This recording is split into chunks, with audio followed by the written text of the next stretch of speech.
Employment is a major issue for the disability sector. Attitude has proved that the media can be a great career option. Geoff Adams-Spink gives us someone to aspire to. He's worked for the pinnacle of broadcasters, the BBC, for the past 18 years. Here's his story.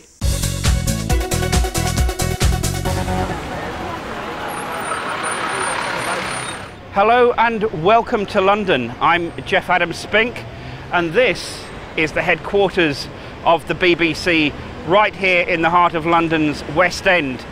I'm the age and disability correspondent for the BBC. I report for the news website, I report for radio and for television. When I first joined the BBC, I wanted nothing to do with the subject or other disabled people or anything. Over my 18 years in the BBC, I've gone on my own little journey of discovery and come to terms, I think, with my disability and use my knowledge of disability as a strength. What do I bring to disability that a non-disabled person would bring? Well, I think for a start, there's a huge amount of common understanding. Hi, how are you? I was born with disabilities caused by a drug called thalidomide, which was given to pregnant women in the late 50s and early 60s, and it caused deformities in the fetus. You find that typical thalidomide damage is short arms, like my arms here. You quite often find that the lower limbs are affected as well. Mine aren't, so at least I can walk and run and get myself out of trouble.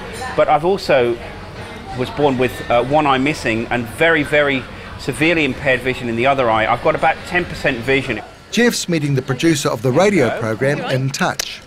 And it's for blind and partially sighted people. And all the team on that, including myself, is visually impaired. So obviously Geoff, with his visual impairment as well, is well qualified to slip stories to us. Success in this industry didn't come easy. Geoff had to fight hard to get a job he wanted. My first attempt to get into the BBC was an abject failure, not because of anything to do with me as a person, but because to do with my impairments. I applied to be a trainee local radio reporter. The person who interviewed me thought I was an incredibly impressive person, but couldn't give me a job because I'm unable to drive a car. Now, in those days, that kind of discrimination, that kind of blatant discrimination was completely legal. Later, he was offered a job on a radio programme for and by disabled people. I said, I don't want it, thank you very much. And there was a slight sort of intake of breath, and I said, well, sorry, but I need to prove to myself and to everybody else that I can cut it with everybody else in the BBC, that I can do mainstream.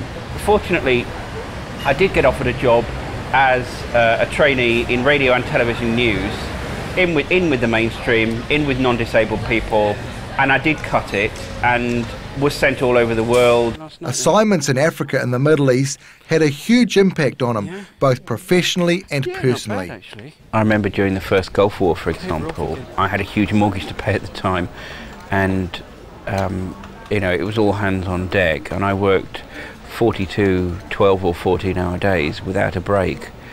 I'd almost killed myself in the process, but it taught me a lot about journalism. It taught me a lot about having to be fast and having to be very accurate. Reply to her and say, H, I don't know whether you've seen my story. He was deeply affected by his experiences in the mid-90s in Rwanda, reporting genocide during the Civil War. A huge crime against humanity was being committed, and we weren't there to witness it. We weren't there to tell people what was happening. And I happened to be working on the Today programme, which is the sort of main morning radio news show for the UK. And I said to the editor, let me go. And he said, okay, but do it from the periphery. Don't go into Rwanda. Don't go and get yourselves killed. So we did stay around the periphery for a while. And then we were offered, one of those sort of late night sort of barroom chats that you have with people. Somebody said to us, oh, we could get you into Rwanda if you like. And I rang the editor and he said, well, not really sure. And I said, look, it'll be fine, don't worry.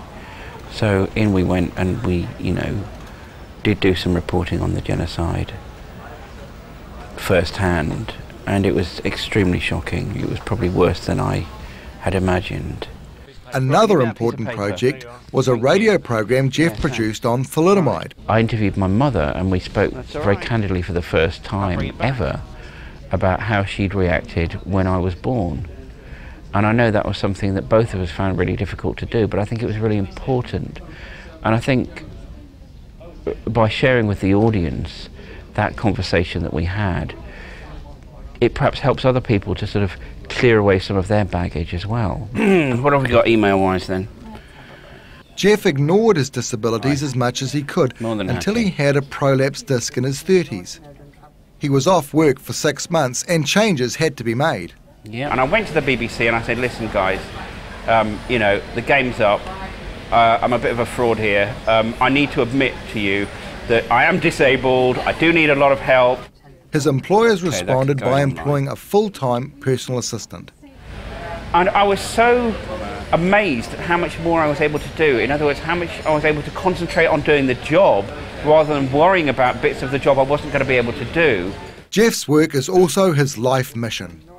I want to do stories that affect everybody's life. So, although, let's say a blind man flying around the world in a two-seater aircraft will raise money and loads of publicity will be generated by that, it actually isn't going to affect the life of any other blind person on the planet particularly.